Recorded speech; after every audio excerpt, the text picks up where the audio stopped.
Kita langsung aja, acara kita kali ini kita membicarakan tentang, kita mencoba membicarakan tentang generasi Z. Walaupun kita belum pernah merasa jadi generasi itu sendiri.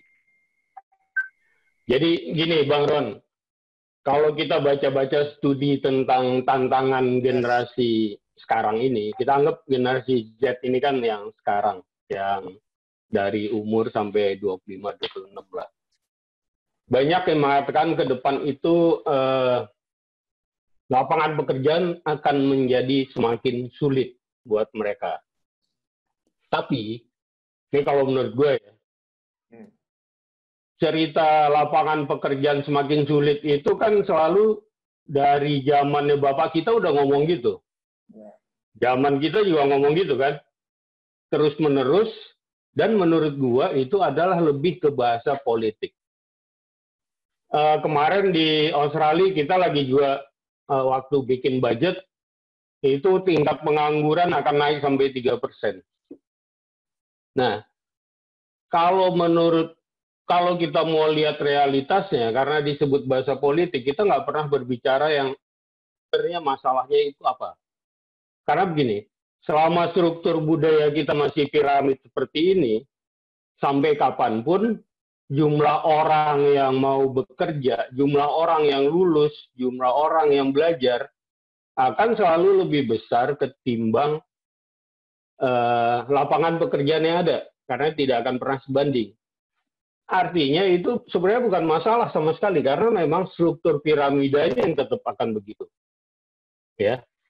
Nah, artinya kalau kita membicarakan itu selalu sebagai masalah, kita seperti nabrak tembok melulu dari generasi ke generasi.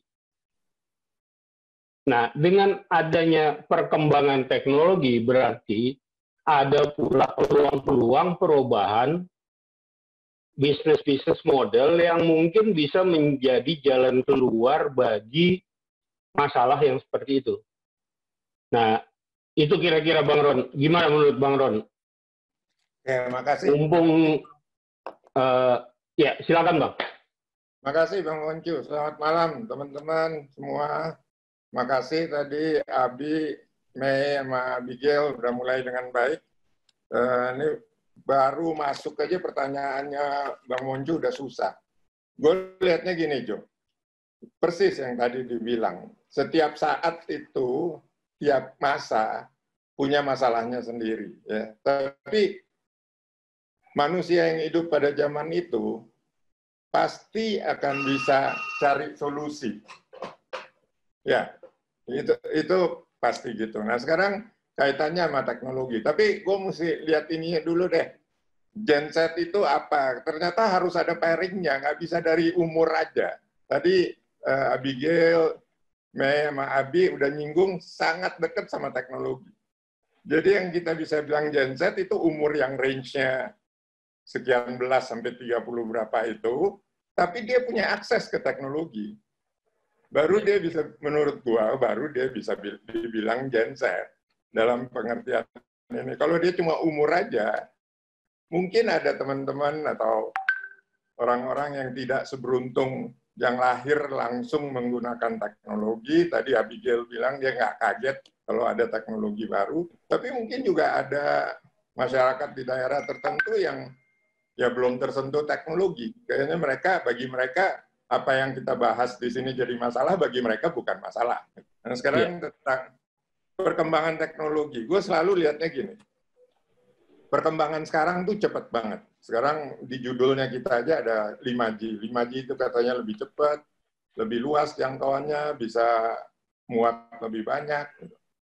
Berarti lapangannya tuh lebih luas. Sekarang tergantung bagaimana kita manfaatinnya. Untuk, ya tadi kebetulan diperkenalkan gue dari Gojek, betul Gojek sendiri atau semua perusahaan-perusahaan yang berbasis teknologi, pakai platform teknologi, itu kan mereka mendekatkan konsumen sama produsen, kan, sama penjual. Penjual sama pembeli itu didekatkan.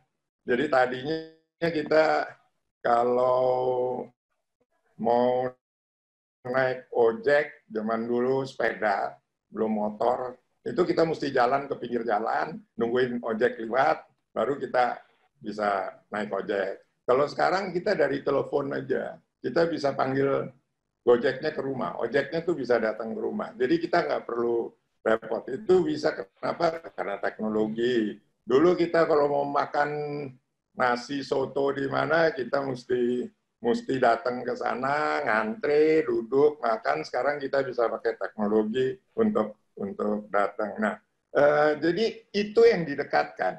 Dan selalu solusi-solusi yang kita lihat di dunia ini, mau itu Uber, mau Airbnb, sebetulnya penyedia barang jasa ini didekatkan pada pembelinya lewat teknologi. Jadi, nah itu sendiri udah buka peluang menurut gua sih. Jadi, dan semua yang sukses mengembangkan aplikasinya, platformnya, itu selalu menyelesaikan masalah yang ada di masyarakat. Baru dia bisa berkembang. Jadi ada masalah Gojek tuh kalau nggak salah karena Nadiem, foundernya, lihat dia kesian sama tukang Gojek, terus dia bikinin platform, mula-mula call center, habis itu. Tapi karena memang macetnya Jakarta, bikin orang mesti naik bus. Waktu mulai kan Subway itu belum ada, MRT belum ada. Jadi betul-betul harus menjawab masalah di masyarakat.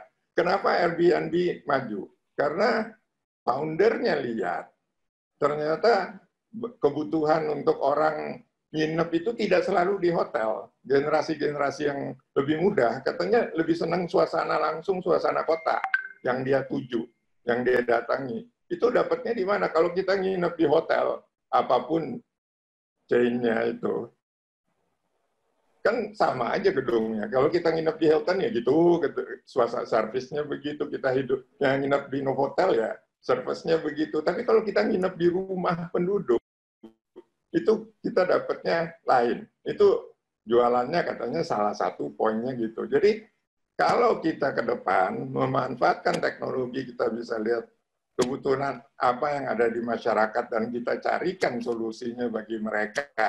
Kita dekatkan pada penyedia jasanya, kayaknya itu bisa menciptakan opportunity salah satu. Nah, proses itu sendiri bisa melahirkan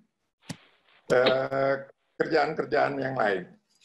Driver-drivernya Gojek, Grab, itu yang tadinya memang kerjaannya Gojek, tapi ada juga orang-orang yang setelah pensiun dari kerja, dia masih 55, apa dia punya motor, ya dia jadi driver. Jadi memang ada lapangan kerja yang tercipta juga karena solusi-solusi ini. Gitu. Jadi nggak selalu, menurut gua, itu nggak selalu jelek sih. Tinggal sekarang inovasi kita, kreativitas kita, bisa nggak menemukan itu. Gitu.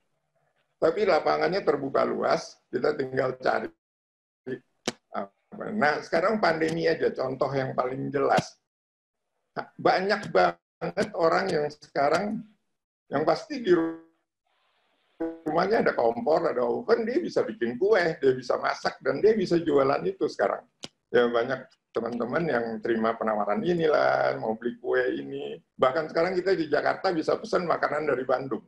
Jadi asal kita pesan berapa hari sebelumnya, nanti dikirim, mau lotek apa dari Bandung, mereka bisa kirim. Jadi selalu ada peluang tercipta. Tapi ada yang memang hilang, jadi harus berubah memang kitanya. Ya, oke. Pak Ron, nanti ada hal yang kita mungkin bahas lagi berikut. Kita masih ada waktu sedikit sebelum tanya jawab. Saya masih mau balik lagi ke Bang Ron. Bang Ron, ini masih ada satu pertanyaan yang masih nih Bang Ron. Kita selalu bicara banyak masalah, tapi kadang-kadang kita tuh selalu mengulang-ulang membicarakan itu dari tahun-tahun, dari zaman bapak kita sampai, maksudnya jangan sampai kita sekarang, generasi kita nih, kita bawa lagi masalah yang sama ke generasi yang ada nih sekarang. Nah, jadi gue coba berpikir, soalnya gue anak Gen Z nih ya, kalau kita bilang 77% dari mereka akan harus kerja keras, ya, apa sih yang bikin sebenarnya supaya hanya minoritas yang kerja keras, Karena kan kita punya teknologinya ada. Model baru banyak. Kreativitas bisa apa aja. Kenapa kita tidak bisa mengarahkan satu model bahwa yang kerja keras itu harusnya selalu ada. Di mana-mana kan selalu ada yang agak tersisih memang. Tapi kalau lihat teknologi harusnya lebih banyak orang nggak perlu kerja keras. Tapi yang penting dia smart. Smart sama kerja pinter berbeda, smart berbeda, kerja keras sesuatu hal yang berbeda. Karena apa? Dari peradaban kita ada mayoritas manusia di bumi ini kerja keras, hidup susah terus. Itu pertanyaan sangat mendasar. Kenapa kita nggak pernah berpikir bahwa harusnya mayoritas itu jangan kerja keras, tapi smart? Silakan Bang Roni, kita masih punya waktu. Ya. Pendapat banget bahwa kerja smart itu yang lebih penting. Tapi ya gue sendiri juga lihat sebetulnya pengertian kerja keras itu apa sih?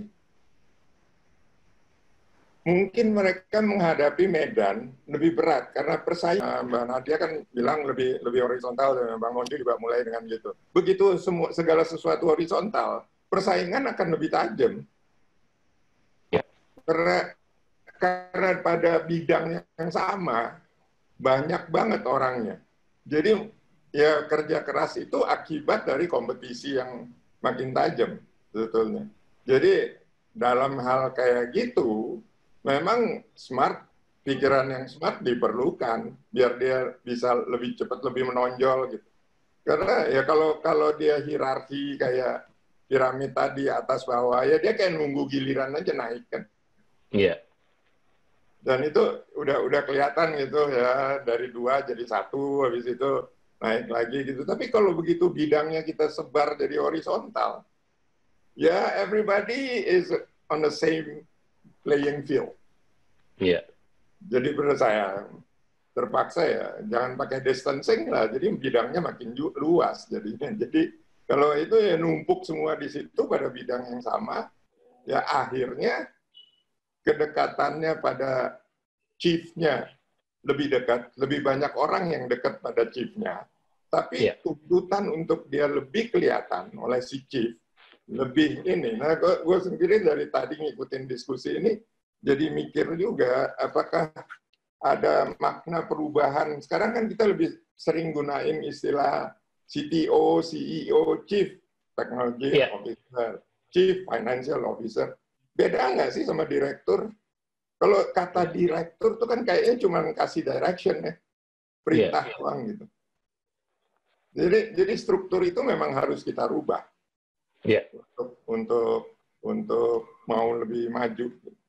Ya, that's my humble opinion.